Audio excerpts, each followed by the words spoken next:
आज हम सिद्ध करने वाले हैं कि √5 एक इनरेशनल नंबर है। क्या? √5 एक अपरिमेय संख्या। चलिए हम बताते हैं √5 एक अपरिमेय संख्या कैसे है और क्यों है। चलिए हम बोर्ड पर बताते हैं क्या है। √5 एक अपरिमेय संख्या है। करने के लिए क्या करते हैं हम ठीक इसी का विपरीत मान लेते हैं। क्या? इसी का ठीक विपरीत मानते हैं। क्या मानेंगे? माना √5 एक क्या है, इसी को विपरीत क्या होगा? अपरिमेय है तो क्या हो जाएगा? इसी को विपरीत हो जाएगा परिमेय संख्या है। परिमेय संख्या है। सिद्ध करो। चलिए हम बताते हैं इसको इतने आसान तरीके में, इतने आसान तरीके से बताएंगे कि डायरेक्ट खोपड़ी में। ठीक है। माना √5 एक अपरिमेय संख्या। यदि आप जानते हैं कि √5 यदि परिमेय संख्या कोई भी होती है तो वह हमेशा P/Q के रूप में होती है। ये तो नॉर्मल सी बात है, आपको मालूम ही है। ठीक है। क्या है? √5 इज इक्वल टू P/Q। ये तो मालूम है, यदि परिमेय संख्या होगी तो वह P/Q के रूप में होगी। तो इसलिए हमने P/Q लिख लिया है किसके बराबर? √5 के बराबर। ठीक है। √5 के बराबर अब P/Q है। तो अब यहाँ पर हम क्या करेंगे? लिखेंगे यहाँ पर जहाँ P, Q एक क्या है? सहभाज्य। क्या है?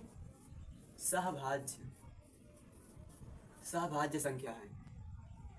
Q डज नॉट इक्वल 0, यानी Q की वैल्यू कभी 0 नहीं हो सकती। P की वैल्यू 0 हो सकती है परंतु Q की वैल्यू 0 नहीं हो सकती है। ये तो आपको मालूम है। ठीक है। अब यहाँ पर हम क्या करेंगे? इसके अगेन हम क्या करेंगे कि लिख देते हैं बताते हैं। ठीक है। हम दोनों करते हैं, हम लिखते हुए और बताते हुए। ठीक है। क्या लिखेंगे? दोनों पक्षों में वर्ग करने पर। ठीक है। दोनों पक्षों में वर्ग करने पर क्या होगा? जब इसका अब वर्ग करना है ना, हम इसका वर्ग करते हैं। √5 का वर्ग इज इक्वल टू P/Q का होल स्क्वायर। ठीक है। √5 का whole square is equal to P/Q का होल स्क्वायर। जब ये अंडर रूट और स्क्वायर लगा होता है तो ये हमें मालूम है कि ये स्क्वायर और रूट कैंसिल हो जाता है। ठीक है। रूट और वर्ग कैंसिल हो जाता है तो हमारा क्या बचेगा? 5। हमारा क्या बचा? 5 बचा। 5 बचा बराबर क्या बचा? अब इससे गुणांक करना ना। अब P का गुणांक वर्ग में करना है, अब Q का गुणांक वर्ग में करना है। तो क्या हो जाएगा? P² बटे Q²। ठीक है। P² बटे Q²। ठीक है। अब इसको हम क्या कहते हैं? अब क्या है? अब आपको एक नॉर्मल बात है।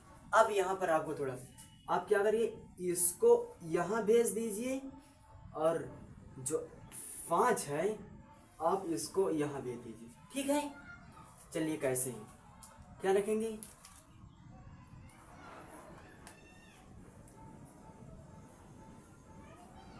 नहीं, ये Q² इधर भेजेंगे ना 5 की जगह पर।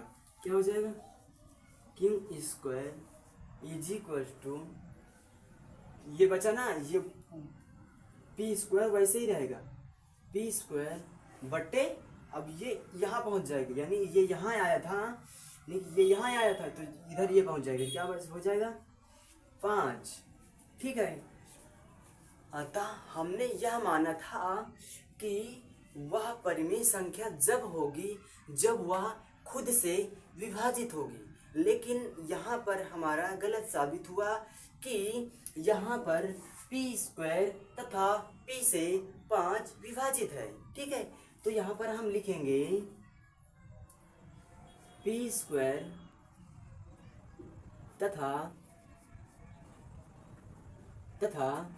क्या है, तथा पी 5 से विभाजित है। क्या है, 5 से विभाजित है। ठीक है, अब यह 5 से विभाजित है। अब चलिए हम अगले पेज पर करते हैं। हमने बोर्ड सफा कर लिया है, तो हम बात क्या कर रहे थे कि क्यू स्क्वायर बराबर पी स्क्वायर बटे 5 क्या है, यानी कि जब वह परिमेय संख्या तब होगी जब वह स्वयं से विभाजित होगी, तब वह परिमेय संख्या होगी। लेकिन यहाँ पर तो हमारा पी स्क्वायर तथा पी से 5 विभाजित है, इसलिए हमने यहाँ पर लिख दिया है कि पी स्क्वायर तथा पी भी 5 से विभाजित है। तो अब हम क्या करेंगे, अब हम आगे देखेंगे ना, इसके आगे और क्या होगा। ठीक है, अब इसके आगे क्या होगा, अब हम इसके ऊपर हम लिख सकते हैं क्या, यानी कि हम P है जो हम P बराबर बट्टे में क्या है 5 है, तो 5 लिख लीजिए। ठीक है, अब 5 के ऊपर अब बताइए हम कुछ भी, यानी कि कुछ भी हम चर रख सकते हैं, यानी कि कोई भी अक्षर हम रख सकते हैं। मान लीजिए हमने रखा m। ठीक है, हमने रखा p बराबर 5m, यानी कि हमने इसको रखा कैसे। ठीक है, यानी कि p की जगह पर, यानी कि p बराबर बट्टे में क्या है, बट्टे में 5 है, तो p बराबर में हमने रख दिया 5, ये 5। अब 5 को फिर हम कुछ भी चर संख्या मान लेते हैं, कुछ भी हम चर मान सकते हैं, आप अपने अनुसार से मान लीजिए। ठीक है, उसके मानने के बाद हम इसको नाम दे देते समीकरण 1। ठीक है, हम इसका नाम दे देते हैं समीकरण 1। अब समीकरण 1 रखने पर अब क्या होगा, अब यहाँ पर अब इसको हम नीचे रखेंगे, अब हम इसी को नीचे लाएंगे, क्या रखेंगे, यानी हम इसको क्या कर सकते, यहाँ पर लिख देते हैं, लिख सकते हैं। क्या है, इसको हम लिख सकते हैं। ठीक है, ऐसे ही आपको लिखना है, जबकि इसमें से आपका क्वेश्चन गलत नहीं होगा। ठीक है, आपको यदि ऐसे लिखे रहेंगे तो आपका क्वेश्चन देखने में अच्छा लगता है। ठीक है, अब उसके बाद हम यहाँ लिखते हैं Q square is equal to P square बट्टे 5। ठीक है, बट्टे में 5 है। ठीक है, अब बट्टे में 5, अब तो इसके आगे, यानी कि हम यहाँ पर ना, अब इसके आगे हम हल करेंगे। क्या है, हम इसके आगे हल करेंगे क्या, क्यू स्क्वायर बराबर पी, यानी कि पी स्क्वायर है, यहाँ पर हम पी की जगह पर हम क्या रख सकते हैं, ये देखिए ये है ना, ये पी की जगह पर हम क्या रख सकते हैं, 5m रख सकते हैं। ठीक है ना, 5m रख सकते हैं। ठीक है, 5m रख सकते हैं। ठीक है, हमने इसे रख दिया।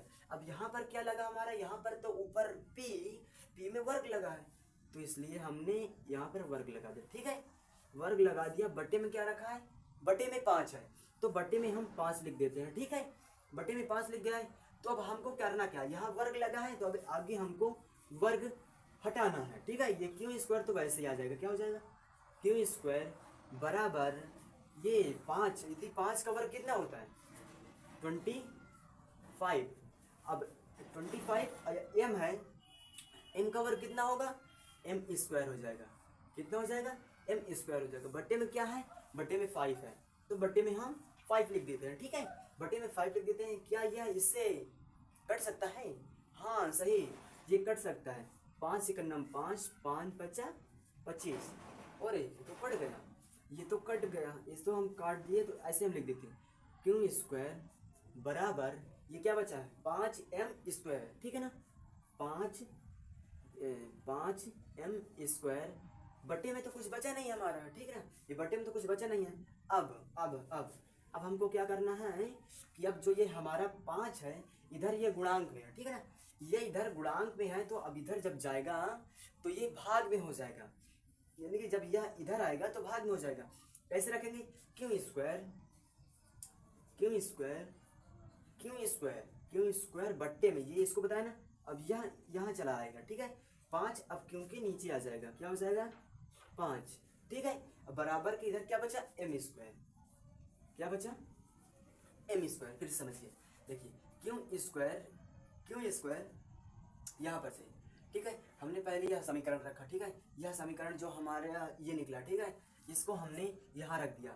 यहाँ हमने पी की जगह पर हम क्या रख सकते हैं, ये देखिए, पी की जगह पर हम 5, ये क्या रख सकते हैं, पी, ये है, देखिए, पी की जगह पर हम 5m लिख सकते हैं, ठीक ना, पी की जगह पर हम 5m लिख सकते हैं। तो वैसे ही हमारा समीकरण क्या था, ये था ना कि क्यू स्क्वायर बराबर ये 5 है, 5m कैसे, यानी कि पी स्क्वायर है, ये पी स्क्वायर यानी कि पी की जगह पर हम क्या लिख सकते हैं, पी की जगह पर हम 5m लिख सकते हैं, ठीक ना, 5m लिख दिया, या ये वर्ग लगा है तो ये वर्ग हम लगा दिया, ठीक ना, ये वर्ग हमने लगा दिया यहाँ पर, बटे में 5 है, 5 लिख दिया। अब बराबर आके क्या हुआ, अब इसका हम वर्ग कर देते हैं, क्यों स्क्वायर वैसे रहेगा, बराबर रहेगा, ये 5 का वर्ग करेंगे 25 हो जाएगा, बटे में 5 आ जाएगा।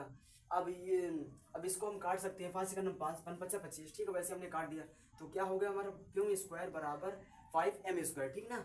अब यहाँ पर आता है कि क्यों स्क्वायर बराबर 5m स्क्वायर है, ठीक है ना, 5m स्क्वायर है।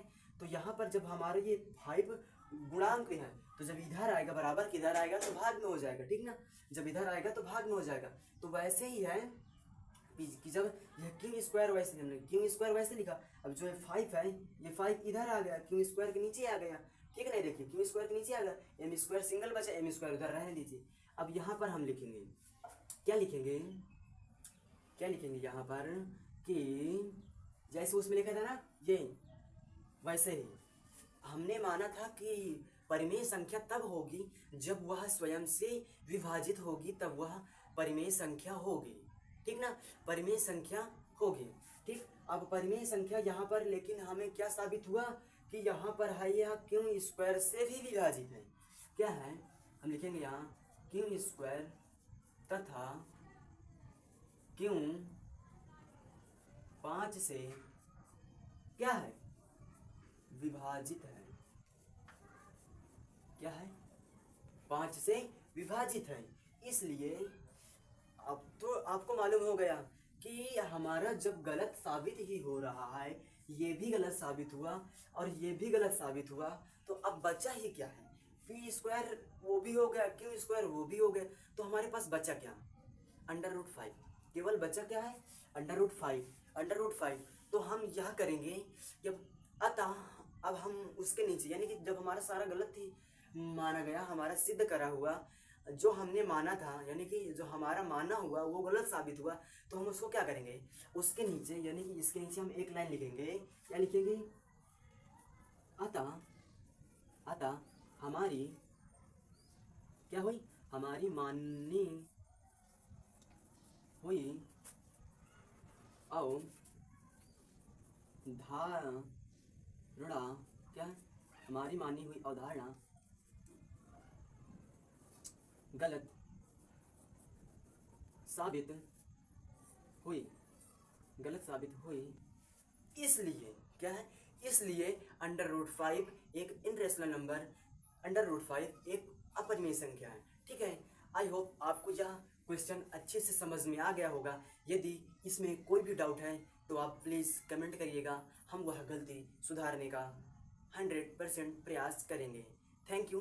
यदि आप तक यह वीडियो पूरी देख ही लिया है तो हमारे चैनल को प्लीज़ सब्सक्राइब ज़रूर करना और बेल आइकन को प्रेस ज़रूर कर लेना। धन्यवाद।